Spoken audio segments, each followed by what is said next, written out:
Breaking news. A constitutional earthquake has just struck the heart of Britain. Moments ago, the atmosphere outside Buckingham Palace turned from sombre to seething. A massive, unprecedented crowd, tens of thousands strong, has swarmed the gates. What began as a silent vigil has transformed into a storm of fury, the most powerful display of public anger since the Starmer scandal first broke.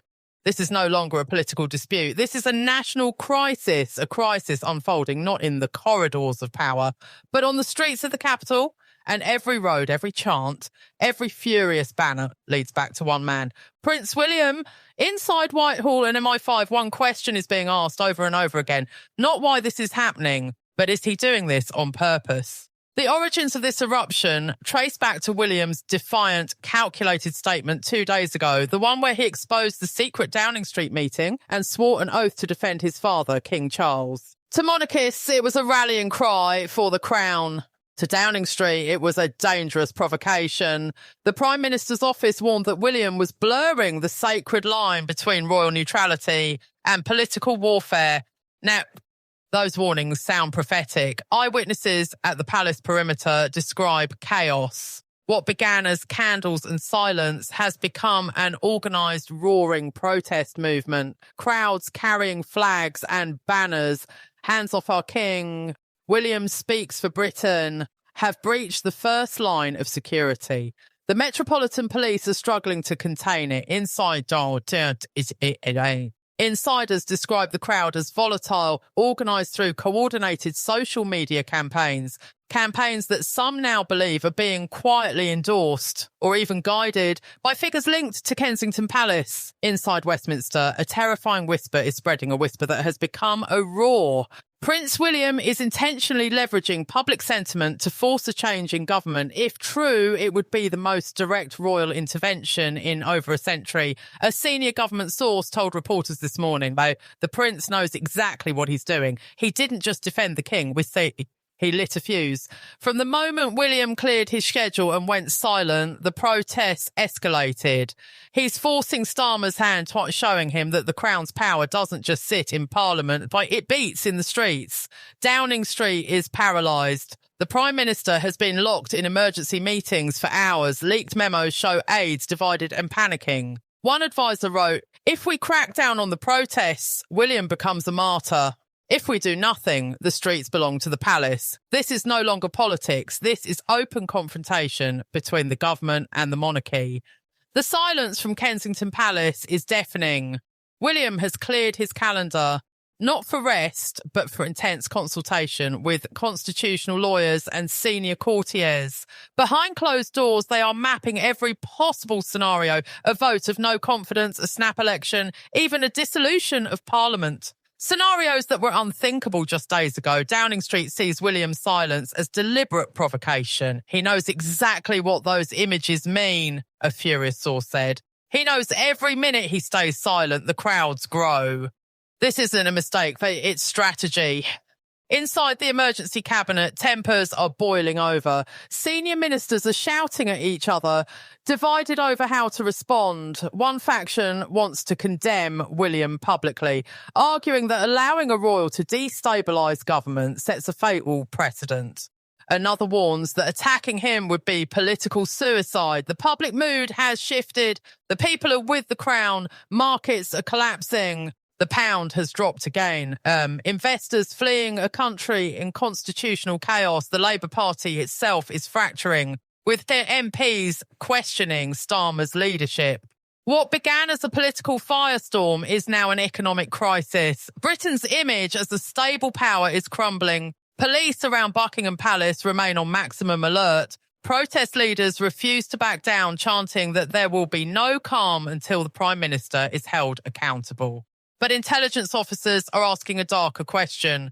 Who is funding all this? Who is paying for the banners, the carrying, the coordination? The speed and precision of these protests suggest something far bigger. A professional operation, possibly with ties deep inside the establishment. Some in MSI5 whisper the unthinkable, that elements loyal to the crown may have acted to expose Downing Street before it could move against the monarchy. If that's true, this isn't a political scandal, it's an institutional civil war. Inside the palace, King Charles is furious, not at his son, but at the government. Privately, he believes Starmer's attempt to limit the monarchy's influence was a betrayal. Yet the king knows his duty to stay above politics. Still, those close to him say he quietly supports William's intent to defend the dignity of the throne, even if the method was reckless. The investigation into the original leak continues, and new reports suggest it may have come from inside the Labour Party itself, from someone who wanted to destroy Starmer before his anti-monarchy plans went public. But another, darker theory now circulates in the security services, that the leak was a preemptive strike by palace loyalists to stop a political ambush. If proven, it would mean Britain's government and monarchy are now in open covert warfare. The protests grow more organised by the hour. Supplies are arriving in unmarked vans. Food, water, tents, flags, all professionally branded. This is no ordinary protest. It's a campaign. And very sign points back to a new weapon. The digital battlefield. Within 48 hours of William's speech, social media exploded. Hashtags defending the crown have reached hundreds of millions of views. Cinematic videos of William's vow are everywhere, timed, edited and distributed with military precision. Cyber analysts believe a private black ops communications firm may be orchestrating this entire movement, fueling outrage, coordinating protests and crushing the government's message. This is no coincidence. It's a new form of warfare, soft, psychological and devastatingly effective. Prince William doesn't need to speak. The digital army speaks for him. Starmer's government is trapped. If they investigate, they'll be accused of silencing free speech. If they stay silent, the movement grows stronger. William's strategy is unbeatable. Moral authority in public, digital firepower in the shadows. When Starmer finally took the floor in Parliament, hoping to calm the storm, it backfired catastrophically. He tried to defend himself, claiming the leaked meeting was routine. But the moment he implied that William had been misled, the chamber exploded. Shouts, jeers, and then, from his own benches, the fatal blow. A senior Labour MP stood and said, "Prime Minister, you have lost the confidence of the nation, the respect of the monarchy, and the support of this House. For the good of the country, I urge you to consider your immediate resignation." The word resignation echoed through the chamber like a thunderclap. The revolt was instant. Cabinet ministers began resigning. The government was collapsing live on the floor of Parliament. Outside, the crowds erupted in celebration. To them, it was victory. The monarchy had triumphed. The people had spoken through loyalty, not ballots.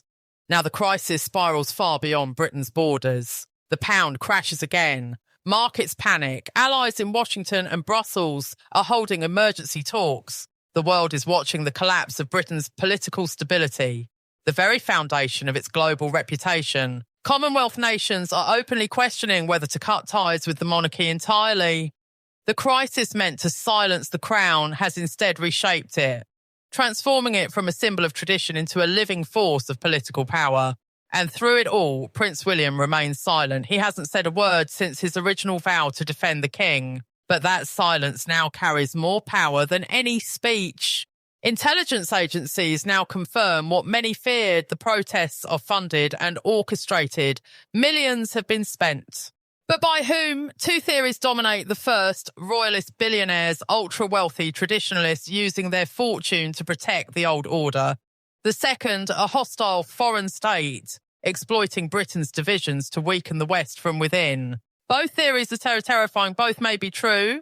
Cyber forensics teams are tracking networks of accounts, thousands of them, that all activated at the exact same hour William's speech went live. They are perfectly synchronized, flooding the internet with one message: defend the crown. This is digital power, untraceable, unstoppable, and it's rewriting the rules of governance. Legal experts are now asking questions no one has dared to ask in centuries. Can a prince who commands mass public loyalty be considered politically neutral? Has William broken the royal code or rewritten it? Some say he acted as a patriot, defending the throne from political overreach. Others say he shattered the unwritten contract that keeps monarchy and government apart. Starmer's only remaining option may be to ask the king to reprimand his son, a move that would force Charles to choose between his crown and his blood. If he refuses, it could trigger the most explosive constitutional standoff in modern British history. Charles, sources say, is torn. He fears the protests, fears what they could do to the monarchy if they turn violent. Yet he also knows this: William's defiance has reignited a loyalty that politicians can never command. And so Britain waits. The no confidence motion against Starmer is ready. If it passes, his government falls, and with it the balance of power shifts permanently. In the end, one speech and a calculated silence may have toppled an elected government. Prince William has proven that power no longer resides only in Parliament. In the digital age, it lives in emotion, in loyalty, in the people. For centuries, Britain believed its monarchy was symbolic. Tonight, that illusion is shattered. The crown has awakened, the government has fallen, and history will remember this moment, the night Britain discovered that silence can be the loudest roar of all.